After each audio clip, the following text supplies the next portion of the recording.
Hello everyone, I hope you are doing well today. In this video, we are talking about why capital ships are awesome, but really aren't ready for the Star Citizen we have currently. Before we get started, if you are liking the content, feel free to subscribe. I have memberships open if you'd like to go that extra mile, and feel free to join the community Discord. I'll have the link in the description, and I would love to have you there. Besides that, let's get talking about Star Citizen. Now, whilst this video will be critical of the current implementation of capital ships, I am by no means saying I dislike or don't want these in the game. Though I am going to discuss the missing features and systems that are needed to make these ships great and offer a truly unique experience that capital ships should have. The underlying reason for this video, and something I'm going to mention multiple times during the video as just a reference, is the implementation of the Polaris late last year. I think this ship getting into the verse really shed some light on some of the issues that come along with some of these bigger ships in the current implementation of Star Citizen. And that's what we're going to be talking about a little bit here. Why capital ships don't have a ton of purpose yet. Their balancing is pretty off, and the gameplay that they currently offer is much more limited than what they're supposed to down the line. Again, this is not going to just be a video about the Polaris. It's about all capital class ships and generally how they stand today with the Polaris and then how they will stand later on with future implementations, hoping that whenever we get further capital class ships, it's whenever we have a more built out experience. So, without wasting too much time, I want to go over my reason for why capital ships aren't ready for Star Citizen. And again, that simply comes down to purpose, gameplay, and balance. Firstly, let's talk about purpose. For some capital class ships, they're going to be the center of group play and basically a mobile base for themselves. They will offer not only extensive engineering gameplay for players that are looking for that, but the possibility for depthful layered combat experiences where your capital ship goes up against fighters or other capital class ships. They will be high cost to run, but provide you and your group basically the ultimate flying base. It will require critical thinking about the risk versus reward, as taking a capital ship out in the verse will need to have more purpose behind it. Though right now in today's game, they simply don't. I think purpose goes hand in hand with balance and gameplay, and we're going to get to that in just a second because I think those will play a big reason as to why there's less purpose for these ships right now. But I think a good example of CIG actually adding solid purpose to a set of ships comes with the mining updates in 4.1. With the changes between FPS minables and the larger ship minables, it gives you a more of a reason to actually pick one or the other. If you need some of those FPS minables, you're going to need something like the Geo or a Grey Cat Rock in order to actually get into some of these caves and extract those. If you need Quantanium or some of those larger minables, you'll need to have a Prospect or a Golem or a Mole. It's a matter of giving you purpose behind which ship you pick and giving you actually a reason to use something over something else because it provides you with more gameplay or a path to more rewards. In this case, with the new Wicklow implementation, you'll be able to bring not only those FPS minables, but the larger ship minables to Wicklow in exchange for things like ships, weapons, and armors. That's a really solid way of providing purpose to a set of ships. And I think the same needs to be done for larger capital class ships. So, what specifically gameplay wise do we need in order to help with purpose? Well, capital ships will also require engineering gameplay, a really big factor in this. This will require yourself or other crew members to maintain the ship, especially during combat situations. Speaking of combat situations, combat will be much more depthful than in just a simple DPS fight. Capital ships will have shield emitters, components, PDCs, and turrets that enemies will have to focus on in order to disable a capital ship.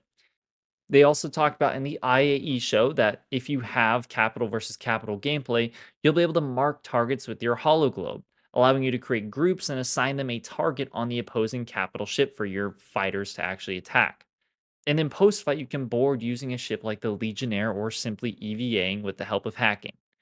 Capital ships by themselves will use numerous different features and gameplay, many that we can't really talk about today because there's just so many involved. Now, when it comes to PvP stuff, it's a little bit different. We're mainly just missing features on the PvP side because you can still have a ton of fun with two groups just going head to head in a Polaris. It's just less depthful than it would be whenever we finally get some of those features and systems. When it comes to PvE, it's a little bit different though. If you're going out in a capital ship or, Polaris right now and, trying to look for more of those threats when it comes to the world and AI, you're not going to really find anything. As a matter of fact, there really isn't any threats that are big enough or difficult enough to actually justify the use of a Polaris outside of PvP. So to summarize it really quickly, I see it as PvP is more focused on getting features in so that gameplay comes a little bit more depthful, not really worrying about getting any curated events, just allowing that PvP gameplay to have more features and systems involved. For PvE, it's a matter of getting that content scaled up to that capital class level as well as getting those features in. Now, when it comes to all this stuff, it's kind of justifiable as to, just using a capital class ship no matter what, because it's like, hey, you have the freedom to do so. And until we get that content, it's still okay to fly it around and just use whatever you like. But one of the biggest issues so far has to be the balancing of these ships, or at least the Polaris. Arguably, one of the biggest reasons why I say more capital class ships should not be released. Now, when we consider balancing, let's think about what you can do right now in game that simply needs to be balanced.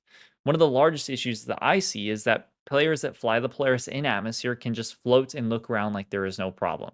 Now, I actually discussed this issue for all ships in this video right here, the nose down issue, but this situation goes hand in hand with this video. That's because the current game lacks the updated flight model. Without the flight model, a player can simply nose down any area, and with the help of one other player, can become a floating torpedo launcher. Not only this, but a really big issue as well is how PDC turrets act. These PDC systems automatically attack nearby foes, giving a solo player the ability to hover over an enemy target in atmosphere, whilst its PDCs automatically destroy that enemy. Capital ships are also going to need engineering for proper balancing, and a much more significant risk factor when it comes to losing your ship. Yes, it might take some time to get it back right now, but given the direction of the game, there needs to be more risk than just simply having a long insurance timer. Now, I could go on and on about different balancing issues and things that just need to happen in order for these ships to actually perform as they might intend to. But it is important to remember that this is an in development game. Yes, I want to have that capital ship experience as soon as possible, the way they described it at CitizenCon and IE and all these things. And that sounds super exciting, but it does take time to get there and a lot of testing and balancing. And I actually really think that the first implementation of the Polaris helps a lot with that balancing. Just simply getting that data as soon as possible to understand what are the possible flaws with capital ships and what are different use cases for them. I think that'll really help in the long term with getting features and systems online for further capital ships. Now, this is not me saying I don't wish we had capital ships in the game. As a matter of fact, these things are awesome. Almost every single capital ship that they want to implement into the game just looks amazing. It's something I can't wait for. But I also think that we don't need to go through that whole cycle of having a ship with gameplay that it just doesn't exist yet. So it's just a skeleton of what it's supposed to be. You can already see this with the 890 Jump, the other capital ship we have in game. It doesn't have any of the gameplay it needs. So it's basically just acts as a big, super cool luxury ship. And yeah, it does a really good job at that. But I would really hope that we're focusing more on getting the gameplay for those bigger ships rather than just getting the big ship in because it's a cool big ship. Now, I want to wrap this up, but I do want to hear from you. Would you rather, capital class ships release as soon as they're ready and, get that in the game so that players can not only get their purchase ship that they paid for like a billion years ago, but also just get a taste of what it'll be like? Or would you rather wait till, more features and systems are online so that these bigger ships, not even just capital class ships, just bigger ships in general, have more gameplay and reasons to actually use them, unlike what we have now currently with the Polaris? I know this is a little bit of a weird video, but I appreciate you sticking around to the end. Just wanted to get a little bit of conversation out there because I saw what was going on in the community with the talk and the Polaris and just people seeing them everywhere. So just wanted to give a little bit of my opinion on what I think about capital ships. Besides that, again, I appreciate you so much for being here and sticking around to the end. I hope you have a wonderful day, and I will see you in the next video.